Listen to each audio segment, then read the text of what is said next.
We're coming back to the stage for our panel discussion on narrative justice in the media, a black male perspective. Our moderator, Chris Norris, is right here.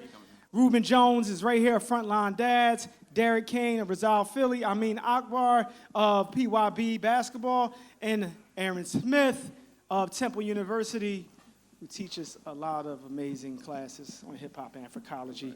And then Eric Marsh, who also works for WHYY and also has an amazing father group. They're going to introduce themselves. But first, I'm going to hand it over to my good brother, Chris Norris, who is constantly doing great work in the community.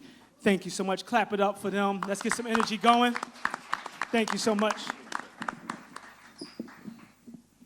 Good afternoon, everyone. Good afternoon.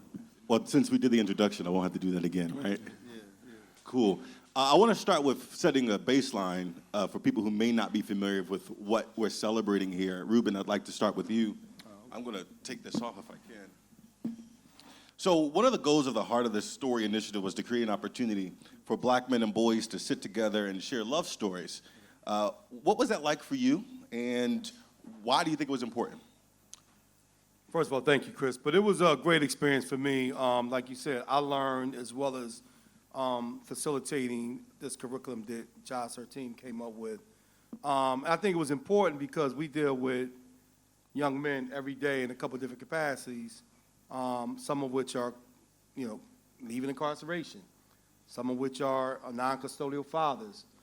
Some of them have survived gun violence, some of them have, committed acts of gun violence, right? But the thing that we hadn't really unpacked with each of those young people, because it's easy for us to do workshops and talk about statistics and death. So I like what Greg said, but it was different when you have the conversation about love, right? So when you said baseline, one of the things I learned, a lot of these young guys, and I don't want to always say young, so let me stop doing that. But a lot of the guys that participated, their framework for love was a little bit askew, based on like media, movies, music, internet and social media. So people weren't really having that conversation, and they didn't have a lot of that foundational understanding of love, not romantic love, but different kinds of love, which could in turn, long-term, prevent acts of violence against other people if you had that sense of love. By show of hands, who else participated in leading a workshop? Excuse me. Ameen, tell me what it was like for you. And going into it, did you have any perception of black men and boys that were either confirmed or challenged by that experience? I think for me, no, I didn't go into it with any affirmations. Like, a lot of this work has been my life's work with young people over the last 20, 25 years. So I've seen the range of what we consider or what we think about when we go into spaces of young men and boys. And I think, two parts for me, what I found interesting. One, and I heard Greg mention this before, was the facilitators training that I think was valuable. I was there with Aaron, Derrick, and Eric. And just the amount of sort of like therapeutic, empathetic space for us was important. And I think that helped me carry into our session with, we had about 15 young men in our I Am Because We Are basketball program. And one of the things that I think it did confirm, and in my mind, is I'm always trying to challenge like certain stereotypical narratives, right? And a week ago, or a couple of weeks ago, the study about black fathers came back out again around like how we are more involved in our lives than other ethnicities. And I asked the young men in the room, were their fathers in their life? And 10, 11 out of the 15 they were. To what degree? Talking about giving baths, walking to school, those sorts of things. So for me, it affirmed what I already knew. And again, not all of our stories are monoliths, but it affirmed what I already knew about like some of our young people and challenged some of those narratives that I've always tried to challenge. I appreciate that. Dr. Smith. I'm trying to be studious because y'all said I was a professor. But give it up for Love Now Media, y'all. Put your hands together. I'm full. I'm sorry. I'm trying to hold it in. If you can't clap for the free buffet, clap for the vibes. I was thinking to myself how amazing it is to transform a conversation. You hear people say, I don't have a father. And you can just as easily say, I need to find a father. Because there are people in the community, in the African tradition, you don't have to be biologically connected that way to be a father or a mother in the community. And when I was engaged in the work, I was thinking to myself, how much time do I spend focused on the problem as opposed to being the solution? I'm sitting here with the young men doing what I'm supposed to be doing as opposed to pointing out what they're not doing. And it was just a real epiphany for me as a facilitator I always say news is negative energy, wicked spirits. News, negative energy, wicked spirits. And being in that space was just so transformative. And you can see that a lot of that tough guy stuff, it's a facade. People are acting out because they don't have the love. They don't have the structure. They don't have the guidance. People don't want to walk around with a hood on in 90 degrees. People don't want to scowl all day. People don't want to worry about who's going to fight them or kill them every time they leave home or leave school. And once we could realize that we're dealing with a matrix, we're dealing with an illusion, we're dealing with hurt, then I think we can make a lot of progress. And I'm just really happy to be part of something that sees what needs to be done and is doing it. I appreciate that. Thank you. Round of applause for that level of energy. That buffet is banging. I'm going to move the conversation forward. This is the conversation is entitled Narrative Justice in the News. So, Eric, I'm going to go to you and then Derrick, Cain. Eric, when you hear the term narrative justice, what does that mean to you? Well, first, I think it means undoing the harm that stories have done to us and to people over time, right? Stories are a way of conveying energy. They're a way of conveying belief systems. They're a way of conveying a culture to a certain extent. And so this idea of narrative justice is really about flipping the story around, being more inclusive and more holistic and more factual when we talk about the news and information that we're sharing, right? So that's my simple answer. Derrick, one of the terms that's synonymous with narrative justice is media reparations. What would it look like for an entire industry like the news industry to repair the harm it's caused by its coverage? I mean, study after study after study has shown that black men are overrepresented in stories of crime and stories of poverty, and that has a direct result of how the public perceives that population. So if the media industry was to go about active repair and atonement, what would that look like? And we'll open that up for the rest of the panel. Well, I think, first of all, it's one, understanding that that's just one side of the story you're seeing, one situation, one issue, right? I think if you're trying to have some type of reparation and the coverage of our communities, I think you need to show the other side, that everyone that you see in the news has a story. And it's something that leads up to that issue, or leads up to that problem, or it leads up to any of those things that's going on in those communities. I think we show both sides, one. And two, also, there's some that's not doing any of that. There's some out here who's doing great things, and you don't really see it. So I feel like in order to start, because it's a long way, they're going to go back with reparations as far as media coverage and how they show our communities, you have to show that we have a great community, a great group of folks out here who are doing great things, and a lot of times that's not showed in our mainstream media. Yeah, that's opened up for anybody else on the panel who wants to talk about it. Media reparations, when you hear that term, what does it look like? What does it feel like? I want to add just a statistical thing that I came across, and that is, if you look at all the crime across the U.S., like violent crime is less than 0.5% of all crime committed. And yet when you look at the news, what's the narrative that you're hearing about? What are we hearing?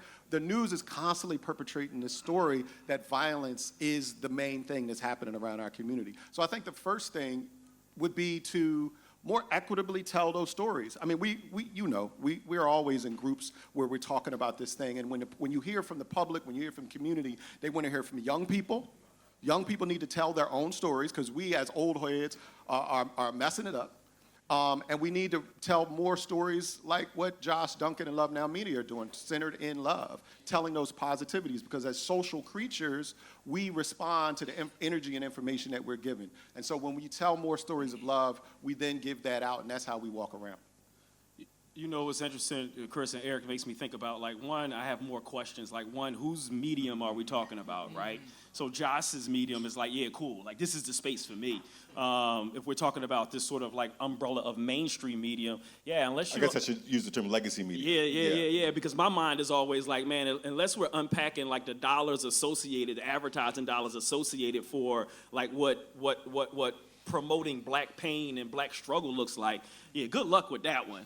Like, I don't know how you repair that one, because the system is flawed, right? Based on all of this sort of, capitalism, white supremacist structures. Like, that's something different. I think for us, one, there's an acknowledgement of, like, this medium exists, and it exists in a powerful way. Like, how often are we going to come in a room full of black faces that we're talking about love, specifically men on stage talking about love? How do we promote that?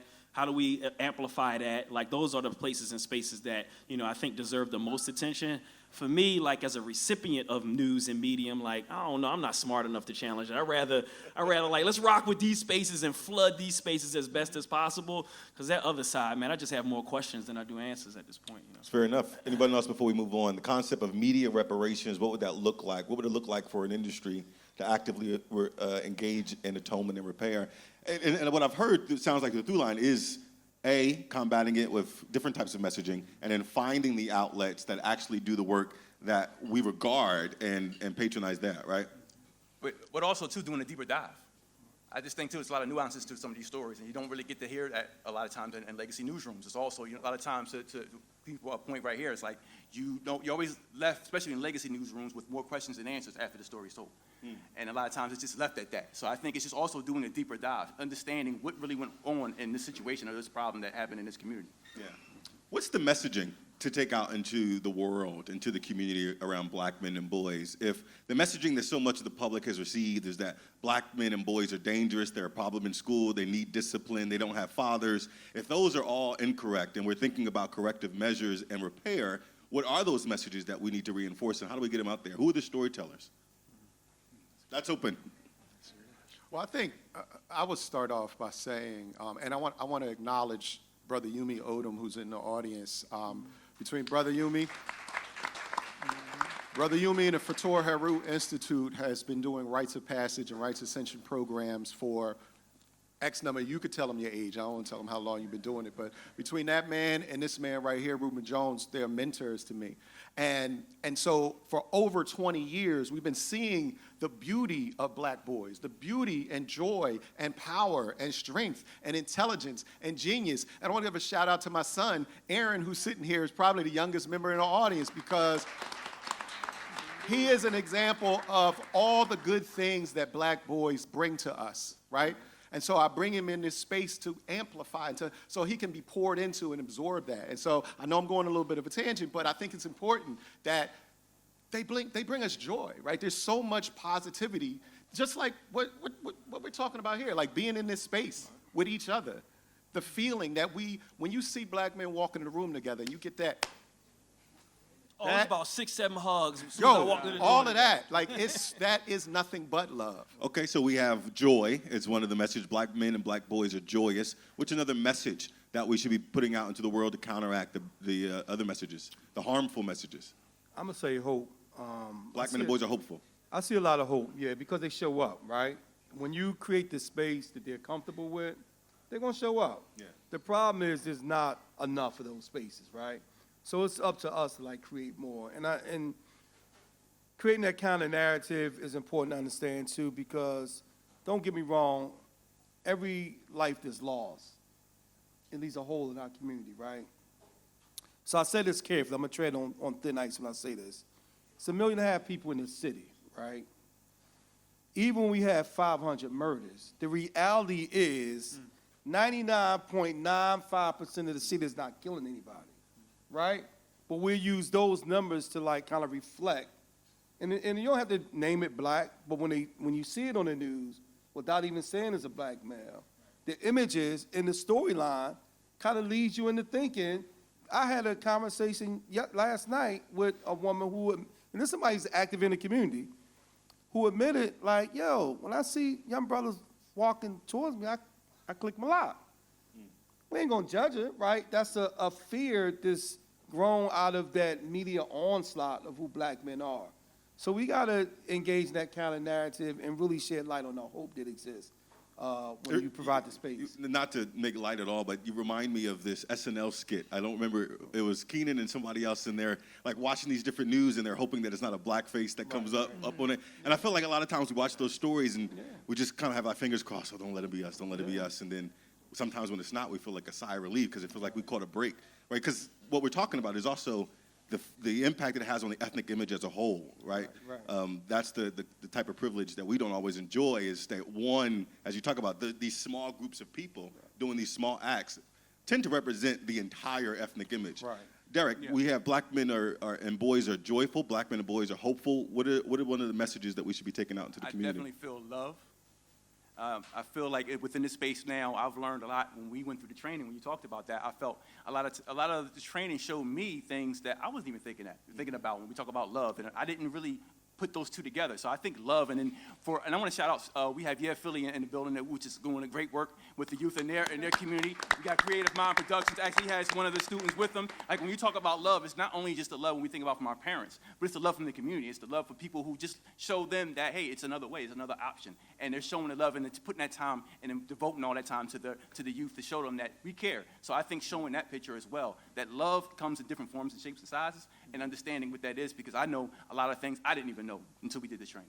You know what's interesting, Derrick, is our boy, how you just described love, our boys in IM, because we asked them to define love. One, they said it was the first time anybody had ever asked them how you define, like, can they define love? And they use words like community, they use words like support, they use words like really unpacking what my bro means. It was the first time they got asked, like, what do you really mean? What does it really mean to, like, define the word love? And it's interesting that we went through that, as well. And I think, to unpack that even further, when we make those generational connections, like really explicitly, you get to see all that. I'm only on stage right now as a direct result from my father's high school principal at Simon Gratz in 1970, Marcus Foster.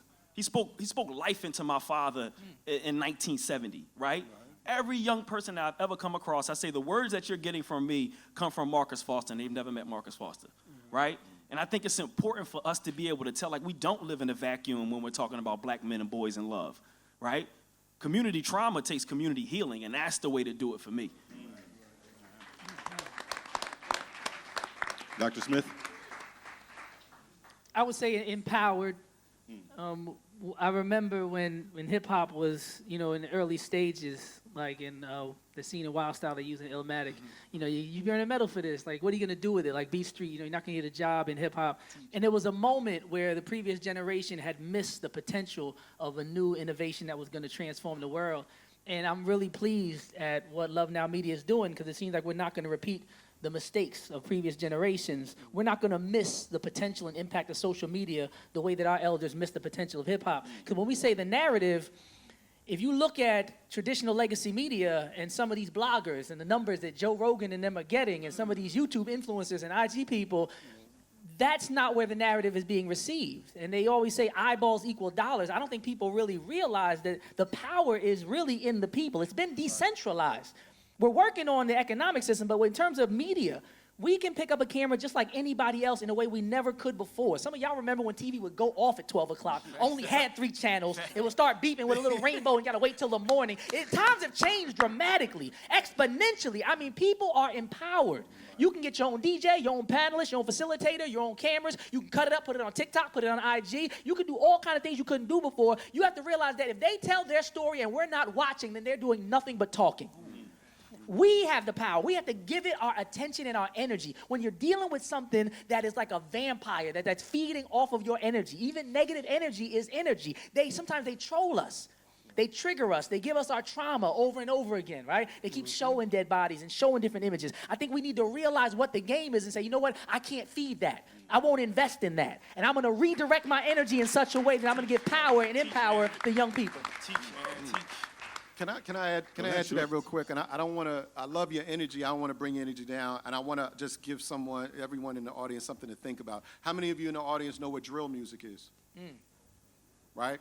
For those that you don't know, ask somebody. Because that is how a lot of our young people are using social media. Why? Because they have been constantly fed this negative barrage and images of self-hate and violence. And so, yes, they have picked up this medium, which is what younger generations do. But what have they done? They've weaponized it, right? And so drill music is literally the music of killers talking about killing, or people who want to be killers talking about killing. And it is an entire genre now. Why? Because our young people are bathed in negative information, negative self-imagery, negative self-thought. This is how they're using this medium. And so in order to counteract that, this is what we need to do. We need to implement more love and more positive media. I want to talk a little bit more about strategy. So give it up, don't be afraid. we've talked about the problem, right? The overrepresentation of black men and boys in the media and how that impacts public perception. We've talked about the tools, which are social media and the ability to leverage various platforms to spread the message. Let's talk about the strategy. How do you actually raise up a new generation of storytellers who can carry those messages out, impact public perception, and build community? That's a free-for-all. Anybody jump in? I'll go first on that one. As a director of community engagement at Resolve Philly, what we're trying to do, we're doing is we're working with, we have 26 newsrooms that we partner with. And during that time period, what I do is, my job is to navigate relationships between journalists and community members. So what we do is we work with, like I mentioned earlier, Yeah Philly and Creative Mind Productions, to work with them to hear the stories from the community, to get it from the community and take it from the ground up versus the top down. And it's important that we do that because those narratives usually don't get told a lot of times, or told, it's skewed in mainstream media. So that's what we do, and what we're trying to do is change that so the communities feel that these stories are more authentic and more relatable to them, where now we have the disconnect. That's just a quick overview of what we do at Resolve Philly, but that's a part of the solution of what we're working with now. And also partner with, obviously, with Love Now Media, which is one of our partners in the community, the collaborative. Anyone else? Any ideas on strategy? How do you tap yeah. into that energy and the tools that exist? Yeah, so I'm trying not to take up too much space, but I'm going to give my shout out right here, right? Community outreach organizer for WHYY. I manage a program called NICE, the News and Information Community Exchange, whoop, whoop, right? And what we do is we focus on grassroots content creators, people who provide news and information to their community. The reason why we're doing that is we're providing them access to a legacy institution, legacy media organization like WHYY, and helping them develop their content so that then their content reaches all of you in a wider audience. So what can we do? We can empower young people to tell their stories, provide a pipeline and skills so that they can enter and become journalists and media makers and creators. And that way they feel empowered to tell their own stories and to tell the stories that give them life as opposed to the negativity that we hear. I appreciate that. One thing I've never saw growing up was a journalist come to career day. I'd like to see more of those. That wasn't even a career that you thought was possible. We get firefighters, police, ambulance, but we don't get journalists. And now in 2022, we need just content creators, right? People who can come and talk about, you're not wasting your time on social media if you know how to leverage it and monetize. Anybody else? Because we're going to go to questions from the audience for a bit. Yeah, just real quick, I want to say, I'm going to give my wife in the back a shout out because it's really her framework. So we always pay attention to the A student gets a lot of attention, right? The athlete, the academic, and then the kid that's getting in trouble gets a lot of attention, right? With whatever supportive program. But the vast majority of our young people are in that middle ground, right? Where they could be swayed to go either way. So let's invest in them, right? So every news station in the city could create a youth-based news desk, right? Address the issues that are important to them, written, prepared. Yeah, they might need some whatever guidance, tutoring, or training, but give them that outlet that's not adult-led, right? And they can speak their own truth. We don't have to put words in people's mouth. We don't always have to hold people by the hand. Like, trust them with their ability to share their own stories and their own concerns. Agreed. I just would, a shameless plug for WHYY, we have what's called a Media Labs program. We're in 47 high schools across the city of Philadelphia, giving young folks access to media equipment and training during the day and after school to do just that. There you go. It's a great Few start. questions from the audience. You can just shout them out. Right here. Sure.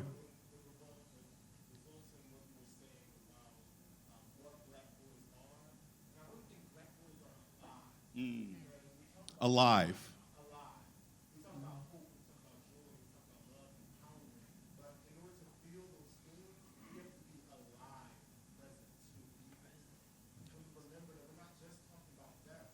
Yeah. I love that. I appreciate that.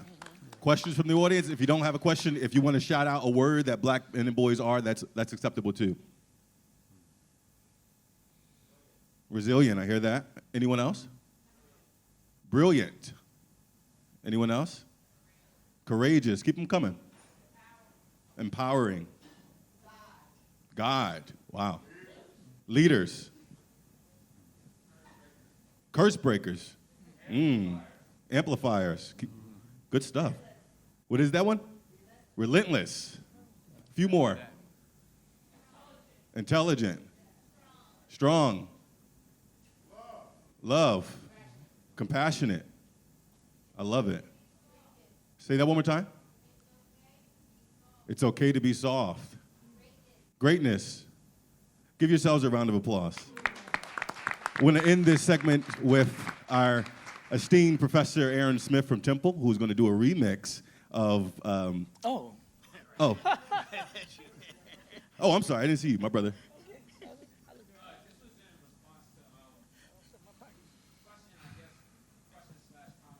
Hold on 1 second. You can bring the mic. Oh, thank you. Question/comment, I guess, in response to the drill music thing, right? Because often I hear, especially like a lot of, and no offense, like a lot of older generations talk about what is discussed in music and what it perpetuates and all of those things.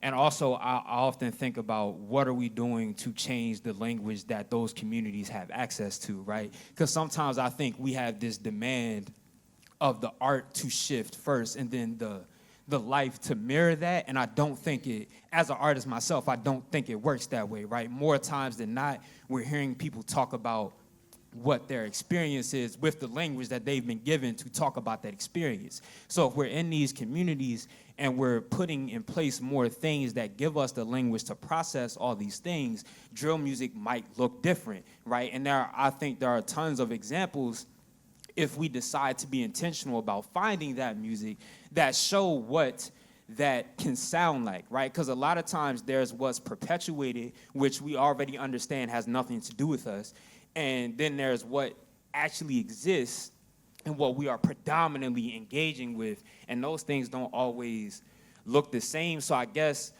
to put that in question form, or actually, I guess just what is your thought process, either any of y'all, or response to those statements? Well, let me ask a question real quick. I want to clarify something, and I want you to help me, right? Because I'm the person who used the term drill music. So am I using the term erroneously? Like, does drill music encapsulate things other than the conversation around violence? No, you're using the term properly. Okay. Yeah, okay. I'm just saying that sounds different with different education.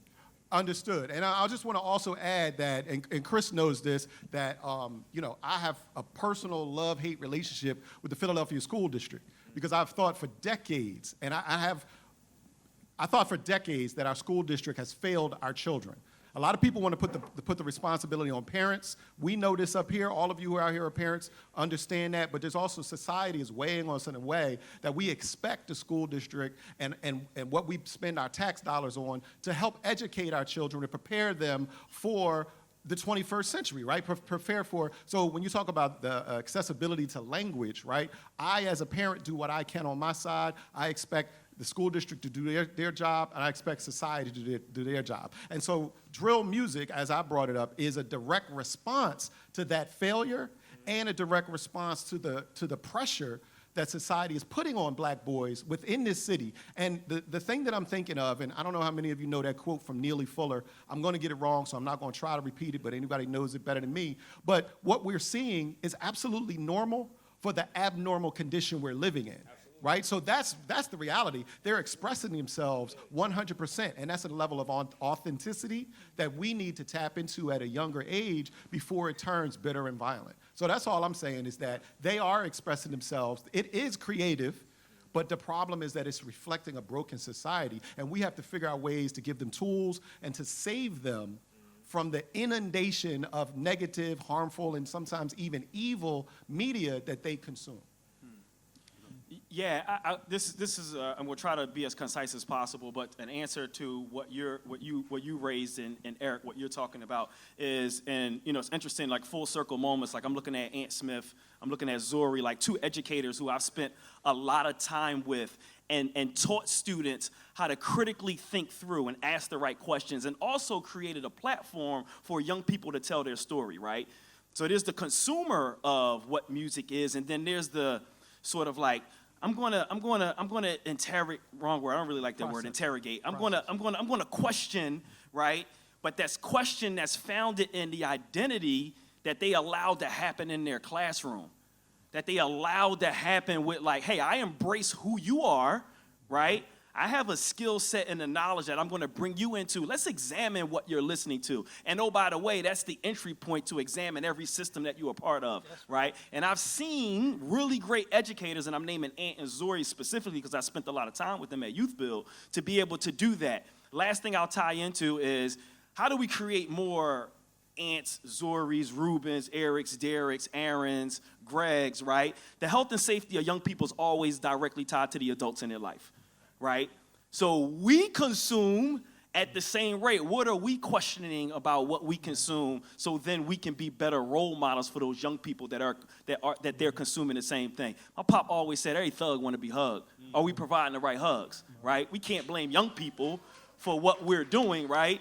Because they're looking at us in a lot of different ways. So again, the health and safety of young people is always tied to the adults in their community. How do we be whole? Which is why I'm always going to go back to that therapeutic session that we had together. I needed that. We found out we was born at Women's Medical. Right. You know what I'm saying? Women's Medical is no more. That was joy for us as adults. Right. That meant something. And again, the healthier we are, the better role models we become, the better we help educate young people on how to examine the things and systems that they integrate with always. I just want to say, Last word. Got a minute? Yeah. I just want to, my thing is like what I said earlier about doing a deeper dive. As the old head, right, when we talk about old heads, we can't give you language. I don't know when you talk about using when drill music is being made, right, it's a vehicle to express themselves. And then you talk about an alternative to that. So as an old head, when I'm coming in the community, I want to know, okay, so what does that look like? What is that? How can we, as older people that don't understand that, how can we work with you to get a better understanding of it, and one, to come up with some solutions where it could possibly be other ways to express yourself other than the way you're doing it. I think it's about us sometimes as adults shutting up and listening to what youth have to say and what they're going through, because I think a lot of times we come in there thinking we're going to change you, but a lot of times we're out of touch. We can't change you. We have to understand where you're coming from because your era is different than my era. I'm quick to say, y'all don't do it like this, do it like that, because I'm used to our era. But it's different. So I think sometimes we need to learn that and go into these communities and we're talking with youth and understand where that's coming from and hopefully help or support in changing that. Ameen, Akbar, Derrick, Cain, Reuben Jones, Eric Marsh. I'm Chris Norris with WHYY, and I'm going to leave you in the hands of Professor Dr. Aaron Smith.